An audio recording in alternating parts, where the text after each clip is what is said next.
The Star has more on the private lives of Katie Price and Peter Andre.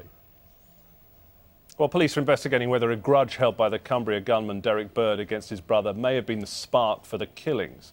But what effect will they have had on friends and relatives of those killed and injured? Clinical psychologist Marc Hekster is here with us in the studio. Good morning, thank you for joining us. Good morning. And what is the effect on people? I mean, we're only 3 days on, but long term it's going to have an effect on people, surely.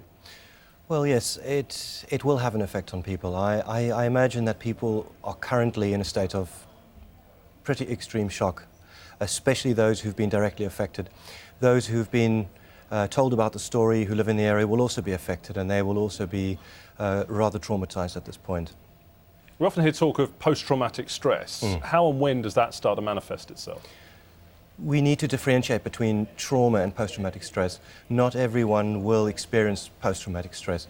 People who have witnessed the event, who don't get an opportunity to talk about it, who are in a state of shock that feels inaccessible because their feelings become detached from themselves, those people are more susceptible to post-traumatic stress.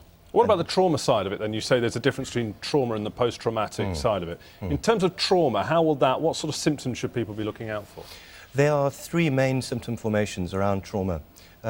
Initially, people are experiencing a dissociated feeling, so they detach themselves. There is a re-experiencing of the trauma, nightmares, flashbacks, difficult sleeping, and of course there's a physical hyperarousal effect, so people are having actual physical side effects related to the trauma. And what about the attitude of maybe some of the emergency services or the social services that one size maybe fits all in terms of treating people? People are going to have different symptoms and want to deal with it in a different way. Not everybody wants to talk about it. No, quite right. And some people will be much more private about it. Some people will talk to family and friends, and that'll be enough for them. Other people will not want to talk about it at all, and those people will hide their feelings, and other people will be more amenable to be talking to a professional or a private call line that might be already set up. And I think that will be very important because people need to know that their feelings are normal. And what's your advice to people if they have been affected by this or maybe indirectly affected by it? Talk to someone as soon as you can, and try and speak to your GP, who will direct you to specialised services. OK, thank you very much for talking us through that. Thank you. My pleasure. Top stories on Sunrise. The Israeli military says it will board an Irish-owned ship carrying aid and activists to Gaza if it continues to ignore demands to divert to Israel. Michael Dawson has arrived in South Africa this morning to replace England captain Rio Ferdinand, who's been ruled out of the tournament with a knee injury. And police are investigating claims that a grudge held by the Cumbrian gunman Derek Bird against his brother may have sparked Wednesday's killing.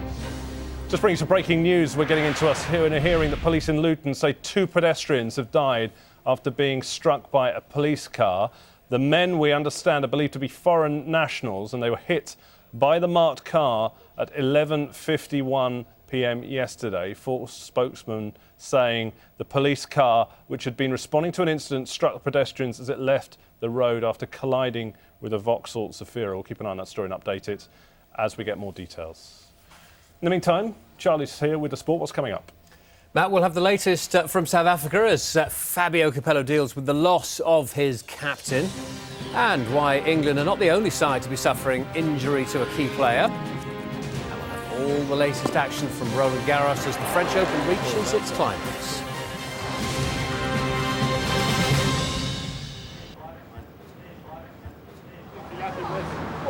Who we're talking to? The BBC and Sky. And ITN. Who's the camera in the middle? Sky. Sky in the middle, BBC. I'm going to look at the Sky one and ITN talk. here.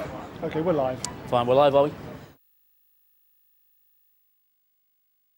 What sort of night